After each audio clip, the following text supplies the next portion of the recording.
Bonjour, je vous retrouve aujourd'hui avec une nouvelle vidéo tuto. En fait, c'est la suite de la page que j'avais commencé en live avec vous, enfin certaines d'entre vous sur Instagram. Le live est toujours disponible, c'est la troisième partie où je mets début de colorisation parce qu'on a beaucoup parlé, enfin j'ai beaucoup parlé puis on a beaucoup discuté lors de ce live-là. Donc j'ai eu le temps de préparer au moins mes couleurs et puis de commencer un tout petit peu la colorisation de ma page. Donc là, voilà. Là, je vous ai mis un condensé du live que j'ai fait en accéléré. Donc la résolution est pas top du coup. Et puis, vous verrez, après, j'ai continué ma page, mais cette fois pas en live. Je me suis juste filmée et du coup, voilà, je vais vous expliquer après ce que j'ai fait. Donc là, en fait, pour faire un petit résumé du live, j'ai commencé par créer mes petites couleurs qui me serviront ensuite à faire ma page. Je me suis inspirée d'un livre qui s'appelle L'harmonie des couleurs pour l'aquarelle. C'est un livre de Anna Victoria Calderon. Je vous mettrai le nom du livre ainsi que le nom de l'auteur sous la vidéo dans le descriptif si ça vous intéresse. Donc ça m'a permis un peu de changer mes couleurs, de trouver l'inspiration sur une autre palette. Et puis j'ai commencé en fait à travailler le haut de ma page à droite. Donc j'ai pas forcément beaucoup humidifié mon papier avant. Je l'ai humidifié un tout petit peu, mais c'est pas un papier aquarelle que j'utilise là, c'est un papier mix média. Donc il supporte très bien l'eau. Par contre, il sèche beaucoup plus vite qu'un papier aquarelle. Donc on peut travailler dans l'humide, mais il faut faire assez vite. Donc voilà, donc j'avais juste appliqué ma première couleur. Je m'étais fait, je voulais de l'orange sanguine, donc j'étais partie sur un mélange de jaune Windsor avec un peu de rouge Windsor, je crois que c'est ça. Et j'ai dû mettre un peu d'orquinacridone pour le transformer. Donc en mélangeant mon jaune Windsor avec le rouge Windsor, j'ai eu un orange. Et pour avoir le côté un peu orange sanguine, j'ai rajouté de l'orquinacridone. Donc comme dans l'orquinacridone, il y a un petit peu de sépia, enfin un petit peu de marron. Du coup, ça m'a donné cet effet un petit peu d'orange orange sanguine. Donc j'ai commencé à travailler comme ça le bord en haut à droite. J'ai travaillé mes feuilles avec un mélange de bleu, avec un mélange de bleu et de jaune. Voilà, bon, vous allez voir qu'après, ça me sert de base, mais je vais recouvrir tout ça. Mais bon, chaque étape, finalement, a de l'importance, même si on ne les voit pas toutes sur la page finale. Mais voilà, ça m'a permis de travailler un petit peu mes couleurs malgré tout. Ensuite, toute la partie du tamponnage du bus, j'ai fait en fait un dégradé, donc en partant du bleu en haut pour finir vers le orange. Donc en termes de couleurs, j'ai utilisé de l'indigo, j'ai dû utiliser du grit paint un tout petit peu. Je pense que j'ai dû prendre un tout petit peu bleu de phthalo. Alors là, si vous avez de l'indigo, ça suffit. Mais bon, voilà, moi j'ai plein de couleurs, donc je me fais plaisir à chaque fois. Le bleu de phthalo, et puis ensuite, je suis venue comme ça le dégrader en rajoutant en fait un peu de jaune dedans. Plus ou moins, donc en mettant pas trop, j'ai des bleus verts, et en mettant un peu plus, j'ai des verts, et après si je mets encore plus de jaune, j'arrive à des verts jaunes. Donc voilà, j'ai fait ma transition comme ça. J'ai pas travaillé dans l'humide encore une fois. J'ai commencé à appliquer ma couleur. J'ai trempé mon pinceau dans l'eau. J'ai flouté le bord de ma couleur, de ma première couleur. Ensuite, je suis venue récupérer la deuxième couleur. Je l'ai mis à la suite et j'ai retrempé mon pinceau dans l'eau pour avoir un pinceau propre. J'ai flouté les couleurs et à chaque fois, avant d'ajouter une nouvelle couleur, je venais en fait flouter avec de l'eau claire pour humidifier un petit peu mon papier et que les deux couleurs se mélangent l'une avec l'autre, pour faciliter comme ça le dégradé. Et j'ai recommencé ce travail-là de fond 2 fois.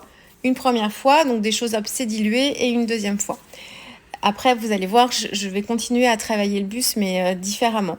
Ensuite, mes rondelles d'orange, en fait, qui sont en haut à droite de ma page, je trouvais que finalement, elles ne ressortaient pas en fait assez de mon fond, et j'aurais pu les retravailler directement en fait sur le papier, mais j'ai voulu apporter une petite épaisseur supplémentaire pour qu'elles ressortent encore un peu plus. Donc j'ai retamponné mon motif et je suis venue les retravailler. Donc là j'ai vraiment voulu travailler les effets vraiment d'une rondelle d'orange. Donc vous voyez toutes l'écorce de l'orange. Alors j'ai appris en live, on m'a dit que la partie blanche entre l'écorce et la pulpe, ça s'appelle le zeste et non pas le zeste, le zeste. Donc pour avoir en fait cet effet-là, j'ai humidifié en fait le zeste justement, donc le contour de l'orange. On attend un tout petit peu, on évite que ce soit trop humide, mais il faut pas que ce soit sec non plus avant d'appliquer la couleur orange. Si c'est trop sec, la fusion se fera pas, parce qu'en fait je suis venue avec la pointe de mon pinceau et ma couleur orange en fait tapoter tout le long de l'écorce pour que le orange se diffuse. Et si vous avez mis trop d'eau, ça va trop se diffuser et vous aurez pas de partie blanche. Et si votre papier a séché entre-temps, ça va pas se diffuser du tout. Donc il faut que le papier soit vraiment entre les deux pour qu'on ait vraiment l'effet. Donc je l'ai très bien réussi sur ces deux. Je l'ai travaillé 2 fois mes oranges. Et par contre, je l'ai moins bien réussi sur une autre orange que vous verrez après. Où là, voilà, j'ai dû vouloir aller trop vite et j'ai pas attendu que mon papier sèche un tout petit peu. Donc bon, voilà, c'est vraiment la technique. Donc ça, il faut vraiment s'entraîner. Si vous tentez sur une, si ça vient pas du premier coup, ça veut dire il vous faut un petit peu d'entraînement. Et moi, cet entraînement-là, en fait, je l'ai eu quand je me suis essayée au pastèque à l'aquarelle, au motif de pastèque. Et pour faire la pastèque, il faut justement bien doser ces couleurs pour faire justement la partie, est-ce que ça s'appelle le zeste aussi sur la pastèque, là, qui est blanche. Il y a un dégradé de vert sur la peau et puis vert qui passe au jaune, après ça part au blanc et puis ensuite ça va vers le rose. Et ça, c'était Enfin, j'ai pas vraiment bien réussi l'exercice parce que mes tranches de pastèque ne me plaisaient pas forcément. Par contre, ça m'a permis de travailler justement cet effet-là. Voilà, c'est pour vous dire que même si on teste des choses et qu'on trouve que le résultat n'est pas forcément très très bon, ça nous permet au moins de s'entraîner pour le geste. Alors ensuite, donc une fois que j'ai travaillé mes oranges, je les colle pas tout de suite parce que je vais travailler encore mon fond. Donc là, je suis venue utiliser un pochoir All & Create et en fait, je l'ai utilisé avec mes aquarelles. Lors d'un live aussi, un autre live que j'avais fait sur le mois de juin, on m'avait dit qu'on pouvait utiliser la même technique que pour les oxydes qu'on tamponne directement sur le pochoir. On pchite de l'eau et on s'en sert en fait le pochoir comme d'un tampon. On m'avait dit, tu verras, avec les aquarelles, tu peux faire la même chose. J'avais essayé et je n'avais pas réussi à avoir l'effet escompté. Donc j'avais dit que c'était sûrement ma façon de faire qui devait pas être correcte. Et effectivement, en fait, pour réussir à avoir cet effet, il faut vraiment travailler en fait votre aquarelle sur un support, une palette. Moi, j'ai ma plaque en verre, ça peut être un morceau de plastique. Vous la travaillez bien, vous essayez d'avoir un jus assez important, assez intense quand même pour pouvoir avoir une couleur qui se tienne bien. Et ensuite, vous mettez votre pochoir directement sur... Voilà, là, il est un peu plus foncé, mon mélange. Sur le mélange, vous pchitez un tout petit peu d'eau pour faire réagir un petit peu plus l'aquarelle. Et ensuite, vous le tamponnez directement sur votre fond de page. Et là, vous allez obtenir l'effet de la Distress Oxide. Alors, c'est beaucoup plus doux et beaucoup plus léger, surtout que moi, en fait, je le fais en ton sur ton. Alors, ça m'arrange parce que je voulais pas... voilà, j'ai déjà une page qui est très, très colorée. Et pour moi, là, ça... Enfin, j'aime beaucoup, mais il m'en faut pas plus. Donc, je voulais pas apporter forcément beaucoup de contraste avec une couleur qui domine en plus avec mon pochoir. Donc, je suis venue travailler en ton sur ton. Donc, j'ai refait mes mélanges de couleurs et à chaque fois, voilà, je reprenais le même pochoir et je pchite un tout petit peu d'eau pour faire réagir. Et ça permet de diffuser un petit peu aussi l'aquarelle sur le pochoir. Voilà. Et ça permet d'avoir quelque chose de comment on a le motif du pochoir, mais c'est pas aussi intense que si c'était les oxydes. Et le gros avantage, alors je l'ai pas testé là, mais moi j'y vois un avantage, c'est que moi qui peste toujours avec ma modeling paste sur les oxydes, parce qu'à chaque fois l'oxyde elle s'imprime sous la modeling paste et du coup on voit la couleur et moi je veux quelque chose de bien blanc. Donc, je pense qu'en faisant comme ça avec mes aquarelles et en mettant de la modeling paste par-dessus, je ne pense pas que j'aurai le problème de diffusion, ou du moins beaucoup plus douce. La diffusion, je testerai une prochaine fois. Alors, voilà, bon là c'est la même chose. Donc, à chaque changement de couleur, vous voyez, je vais faire le tamponnage avec la couleur du fond. Donc, c'est vraiment du ton sur ton, c'est tout léger. Surtout parce que je le fais là sur un fond qui est déjà coloré avec les mêmes couleurs. Donc on distingue mais c'est pas net et voilà, ça va beaucoup trop vite. Je l'avais testé sur un fond blanc pour voir si ma technique fonctionnait là cette fois et finalement c'était bien mieux. Sur le fond blanc, on s'en rend mieux compte que sur un fond déjà coloré. Alors ça, est-ce que vous l'avez vu? J'ai très accéléré la vidéo, hein. C'était vraiment, je voulais quelque chose d'assez rapide, juste pour que vous voyez un petit peu les différentes étapes pour celles qui avaient suivi mon live, que voilà, comme j'avais eu le temps, j'avais fait qu'un tout petit bout de la page directement en live, c'était pour que voilà, vous puissiez voir la continuité quand même de la page. Mais voilà, donc j'ai aussi travaillé la petite tortue, donc je l'ai retamponné le motif à part et je l'ai colorisé, alors dans les mêmes teintes que la couleur de la tortue déjà dans le fond là, pour que ça vienne se superposer, mais quelque chose de plus intense. Là, je suis en train d'utiliser un pochoir avec une mousse cut and dry et c'est du gesso. Donc en fait, je mets un petit peu de gesso sur ma plaque en verre, je tamponne un tout petit peu avec ma mousse cut and dry et je viens en fait appliquer le gesso comme ça avec le pochoir.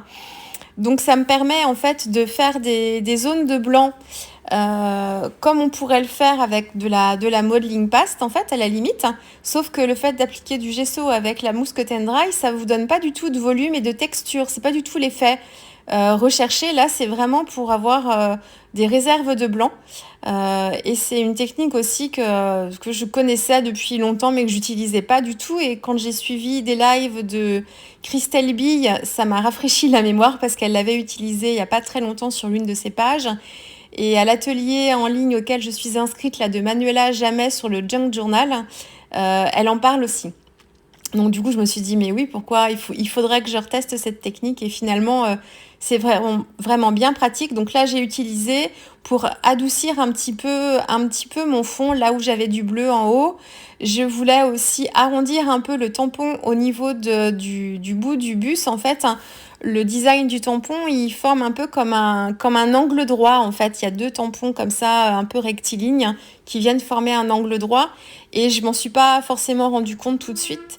Et j'aurais dû, en fait, avant de tamponner, effacer un tout petit peu l'angle parce que moi, je voulais quelque chose de plus rond. Je voulais qu'on suive un peu la courbure du van. Donc, bon, c'était pas grave. Et du coup, j'ai utilisé cette technique-là avec le gesso et la mousse cut and dry pour pouvoir, en fait, atténuer le côté angle droit à cet endroit-là. Donc, c'est juste au-dessus du bus. Je sais pas si vous allez bien voir. Et voilà, et je suis venue rééquilibrer ensuite avec le même pochoir et puis pareil le gesso pour en mettre un petit peu partout. Ensuite, alors voilà, le bus. J'ai pas voulu le retamponner et le coloriser parce que vous voyez que le bus, au début, au niveau de l'avant du bus, c'est net, et puis plus on va vers l'arrière et plus en fait le motif en fait se transforme en écriture, en tâche, et voilà, et ça remonte comme ça en plus graphique. On n'a pas le bus vraiment bien dessiné de l'avant jusqu'à l'arrière. Donc j'aurais pu très bien trouver une technique, un endroit où j'aurais pu le découper et puis le recoller par-dessus. Mais bon, là, je ne voulais pas le faire, surtout que je l'avais déjà fait avec les oranges. Donc en fait, pour le faire ressortir, je viens recommencer mon travail de colorisation. Mais cette fois, je vais faire en couche sur couche et je ne travaille que le bus. Donc essentiellement la partie avant, qui est celle qui est la plus dessinée, et la plus nette. Et je viens avec les mêmes mélanges de couleurs et la même technique que pour mon fond. Je commence par appliquer mon orange foncé, là c'est mon rouge Winsor avec le jaune et puis un peu d'Orchidnacridone. Donc j'essaye de pas trop mettre d'eau, de pas trop diluer ma couleur pour avoir quelque chose de bien intense. Et puis une fois que j'ai fait ça, je trempe mon pinceau dans l'eau, je viens mettre un petit peu d'eau claire sur le bord de ma tâche et je viens appliquer la deuxième couleur et ainsi de suite. Donc j'ai fait le orange, le rouge un peu sanguine, le rouge, oui, un peu orange sanguine. Ensuite j'ai fait le orange et j'ai continué mon dégradé comme ça, un peu jaune, un peu de jaune, et j'ai commencé à mettre un tout petit peu de bleu dans le jaune pour créer un vert assez lumineux avec une dominante de jaune. Voilà, et je me suis arrêtée là au niveau de la deuxième roue en fait à l'arrière. Et voilà, j'ai essayé de faire quelque chose. Et ensuite, avec de l'eau claire, je suis venue flouter ma tâche pour que la tâche se confonde après avec celle qui est déjà dans le fond. Donc j'ai dû le faire au moins 2 fois, peut-être même 3 fois. À chaque fois, entre chaque couche, on sèche bien. Sinon, si vous n'attendez pas ou si vous ne séchez pas au heat gun, avant de remettre votre couleur, ça va pas intensifier, ça va juste réactiver les pigments ensemble, mais vous n'aurez pas cet effet lumineux et intense parce que les couleurs vont se mélanger. Alors que si vous appliquez en couche sur couche, ça va plus vous allez appliquer de couches et plus ça va monter en intensité et en luminosité. J'ai appliqué des petits coups de tamponnage de ci, de là. C'est toujours des produits All Create ici. Et je suis venue plier ma page parce que là, je vais commencer à rajouter des petits éléments que je vais coller après. Et si je colle un élément juste au niveau de la pliure ou pas très loin, je vais être gênée, ça m'est déjà arrivé. Donc j'ai plié ma page à ce moment-là parce que du coup, je travaille plus forcément les aquarelles dessus et je risque pas, quand on travaille les aquarelles sur le pli du papier, bon, c'est pas très gênant, mais le papier à cet endroit-là, il s'est fragilisé et il fait un peu effet buvard et du coup, on a une petite démarcation. Voilà, c'est quelque chose que j'aime pas. Quand je peux l'éviter, je préfère faire comme ça. Mais comme maintenant, je travaille plus ma tâche au centre avec des aquarelles, du coup, j'ai plié, j'ai vu à peu près où est-ce que je pouvais mettre mes embellissements. Et ensuite, sur le côté gauche, en fait, donc là où c'est un peu bleu, je trouvais que ma page, elle était déséquilibrée. En fait, j'avais un joli travail avec mes oranges en haut à droite. Et puis, du coup, mon but, c'était pas mal, mais j'avais ma tortue aussi. Mais je trouvais que de l'autre côté, il manquait quelque chose pour contrebalancer, en fait, le côté droit et le côté gauche.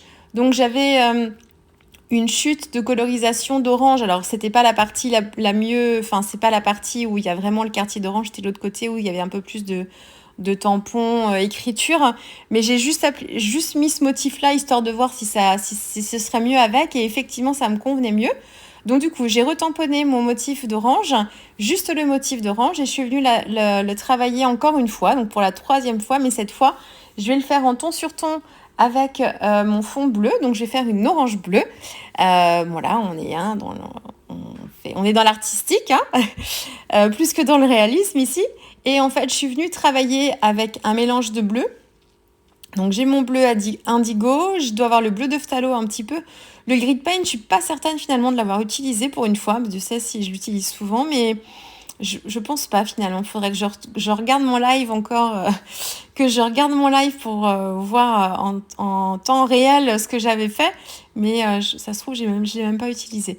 Mais voilà, donc c'est un mélange de bleu avec un petit peu de jaune, plus ou moins dosé, voilà, pour le jaune. Et ensuite, je vais rajouter des petites pointes de vert. Donc sur le centre de l'orange, en fait, je viens avec un mélange plus 50-50 de bleu et de jaune pour avoir un vert, toujours pour faire un rappel, en fait, des couleurs de ma page. Donc je reste dans les couleurs froides, mais je fais pas que du bleu quand même, forcément. Et voilà, là j'ai travaillé en fait, donc c'est la troisième tranche que je fais, et vous voyez que du coup j'ai trop confiance et j'ai raté un peu l'effet d'écorce et de ziste là. Il y a un peu trop de bleu, il manque un peu de blanc. Donc là en fait mon erreur c'est de ne pas avoir attendu suffisamment. Pardon, avant de mettre ma couleur, ça a trop diffusé parce que c'était encore trop humide. Alors franchement, ce qui est compliqué, c'est de trouver le bon moment entre le trop humide et le trop sec. Parce qu'une fois que c'est sec, c'est pareil, ça marche pas. Et si vous venez appliquer d'abord la couleur et ensuite sur un papier sec et qu'ensuite vous venez flouter avec votre pinceau, vous risquez là aussi de trop diffuser. C'est plus compliqué, je trouve. Oui, je trouve. Après, peut-être que c'est une fausse idée pour moi, mais j'ai l'impression que c'est plus compliqué comme ça. Donc voilà, donc là maintenant je suis à peu près satisfaite de mes différents, à la fois pour le travail de fond. J'avais fait des tâches aussi, je vous ai pas dit, une fois que j'avais travaillé mon fond arc-en-ciel, là, j'ai repris chacune des couleurs et j'ai fait des tâches à l'endroit, mettons des taches bleues où c'était du bleu, des taches vertes où c'était vert, des taches oranges où c'était orange. J'en ai fait le long de mon bus et en haut aussi à gauche, et j'ai fait la même chose au niveau de ma tâche en haut à droite avec les oranges. Voilà, on va approcher de la fin. Qu'est-ce que je fais en plus? Est-ce que vous avez vu, j'ai mis des dots.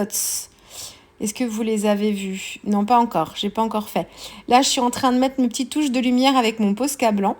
Donc, soit j'utilise le Posca blanc, soit j'utilise le Molotow blanc. C'est exactement la même chose. Moi, franchement, je suis pas assez experte pour y voir une grande différence. Les deux me conviennent bien. Après, là, je suis avec des pointes fines pour être plus précise. Et quand je fais des tâches au Posca, en fait, j'utilise, donc c'est les mêmes crayons, par contre, c'est les pointes qui sont beaucoup plus larges pour que j'ai plus de produits dans la mine et que du coup, ça fasse des tâches plus facilement. Donc voilà, donc les touches de lumière sur le bus essentiellement. Ensuite, sur les quartiers d'orange, je suis pas totalement satisfaite de la façon dont j'ai mis mes traits blancs. Euh, je sais, enfin bon, ça me va, mais je sais pas si c'était forcément comme ça qu'il fallait les mettre. Mais bon, moi j'ai des taches, j'ai des petits coups de lumière par endroit. Ensuite, ici, je termine avec, enfin j'ai presque fini. Je mets les dots blancs. Je mets pas de noir parce que j'ai assez travaillé avec mes noirs sur mon fond, avec mes tamponnages là de lettres. J'aurais pu en mettre, mais comme j'ai pas mal de tamponnage en fait, hein, comme ce tampon est très très grand avec le bus, donc j'ai pas souhaité forcément rajouter du noir en termes de dots ni de taches. Par contre, là c'est ma petite habitude aussi maintenant, je viens faire un petit cadre tout autour de ma page. Alors, c'est surtout quand je fais du travail de plus mix média comme ça. Sur mes pages avec les choux and flowers, je fais pas d'encadré. Enfin, j'ai pas, je pense pas. Mais ici, quand je travaille plus dans la matière et dans la patouille, j'aime bien mettre un petit trait de crayon tout autour. Voilà, alors là, vous allez la voir filmée d'un petit peu plus près, vous avez vu. J'essaye de faire des effets de caméraman, hein. C'est un métier, hein. Je ne suis pas encore experte, mais là, je vous ai fait des rapprochés, des ralentis un peu. Au fur et à mesure, je tente, hein, je tente des trucs. Et là, la vidéo est très très éclaircie pour que vous puissiez voir le plus de détails possible, hein. Donc elle est un peu surexposée par endroits, mais ça me permettait de vous montrer un peu les détails. Elle n'est pas si lumineuse que ça, hein, si je veux être honnête avec vous. Après, elle est très colorée, hein, mais là c'était pour accentuer un petit peu et que vous puissiez voir un peu plus de détails. Donc vous voyez l'effet du gesso avec la mousse Cut and Dry et le pochoir. Ça fait vraiment, moi j'aime beaucoup beaucoup le résultat. Et il n'y a pas du tout, c'est vraiment quand on touche avec les mains, hein, il n'y a pas d'épaisseur, hein, c'est pas du tout comme de la modeling paste, pas du tout le même effet. L'avantage du coup, c'est quand on utilise ça, on peut très bien venir retamponner par-dessus. C'est comme si on tamponnait sur le papier directement, alors qu'avec de la modeling paste, en général, la modeling paste, on l'utilise plutôt à la fin, puisque après, comme elle apporte de l'épaisseur et du volume, c'est plus compliqué après de revenir tamponner des choses par-dessus.